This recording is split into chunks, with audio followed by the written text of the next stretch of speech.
Newly sworn-in New York City Mayor Zohran Mamdani seems to be off to a strong start.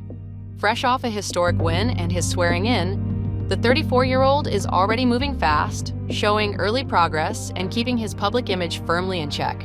From the outside, it looks like everything is falling neatly into place, but as always, there's more to the story.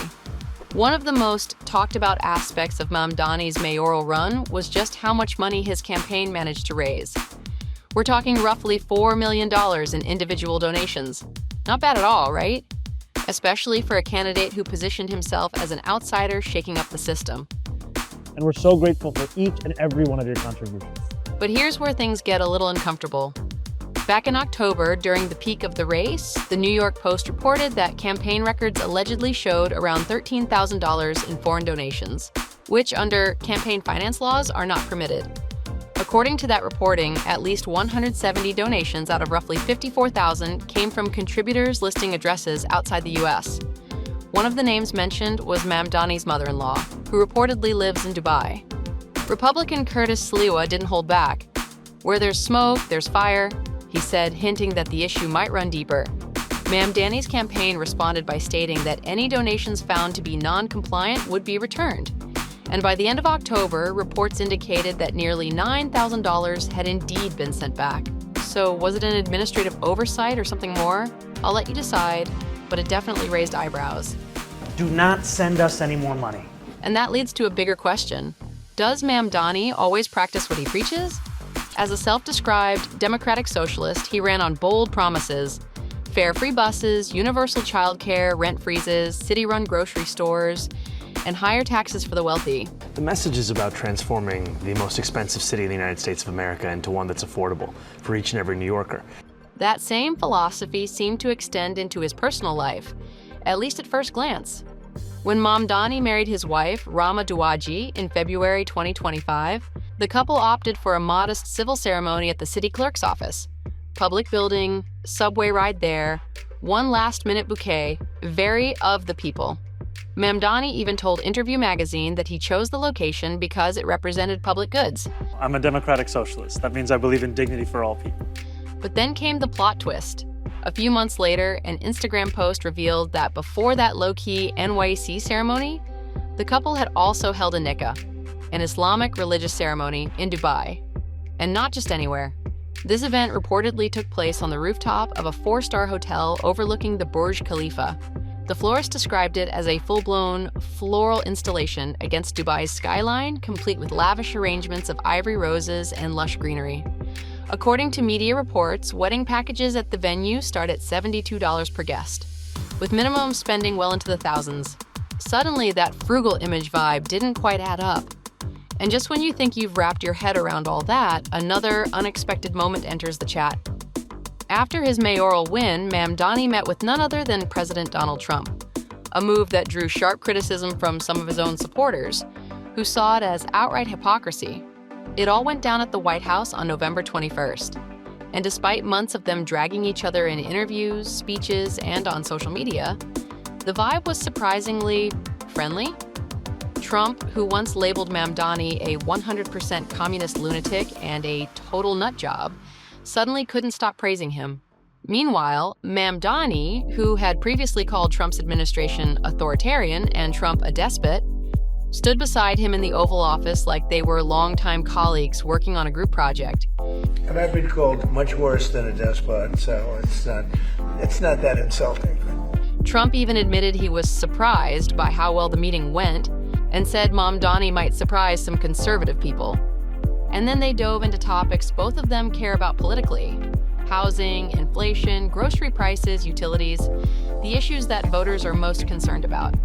Mamdani ran on affordability, Trump ran on affordability, so naturally they found common ground there. And we talked about some things in very strong common, like housing and getting housing built, and food and prices. And at one point, Trump practically played hype man. "We're going to be helping him," he said, promising support in creating a strong and very safe New York. Would you feel comfortable living in New York City under a Mamdani administration? yeah, I would. I really would. Especially after the meeting. Absolutely. And Mamdani responded with something pretty thoughtful. Talking about how much he appreciated that the meeting wasn't about rehashing disagreements, but about finding shared purpose. And I appreciated the time with the president. I appreciated the conversation. I look forward to working together to deliver that affordability for New Yorkers. Honestly, for a second, it looked like they were gearing up for an unlikely political partnership. But here's where things got theatrical.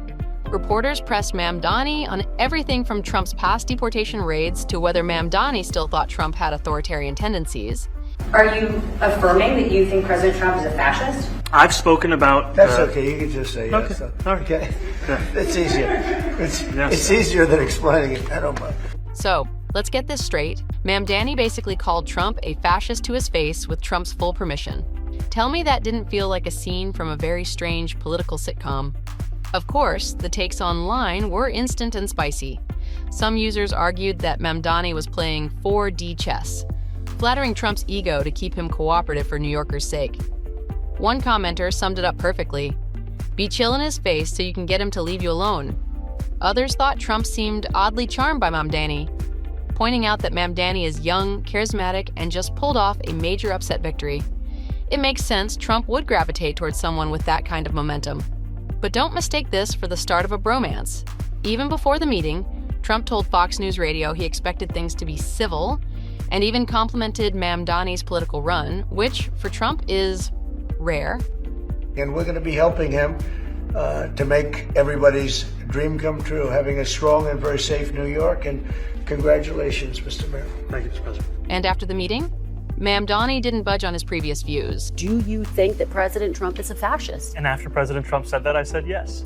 And So you do? And that's something that I've said in the past, I say it today. And I think what I appreciated about the conversation that I had with the president was that we were not shy about the places of disagreement, about the politics that has brought us to this moment. And we also wanted to focus on what it could look like to deliver on a shared analysis of an affordability crisis for New Yorkers. Still, it's impressive that despite their differences, Trump and Mamdani remain civil and focused on common goals, something you don't see much these days in politics. Zohran was born in Kampala, Uganda, 5 years after his father, Mahmoud Mamdani, had returned home from exile. Mahmoud, one of Africa's most respected political thinkers, had been expelled from Uganda back in 1972 by dictator Idi Amin because of his Indian ethnicity. Later, in 1984, the government of Milton Obote went so far as to revoke his citizenship altogether, after he spoke out against their policies.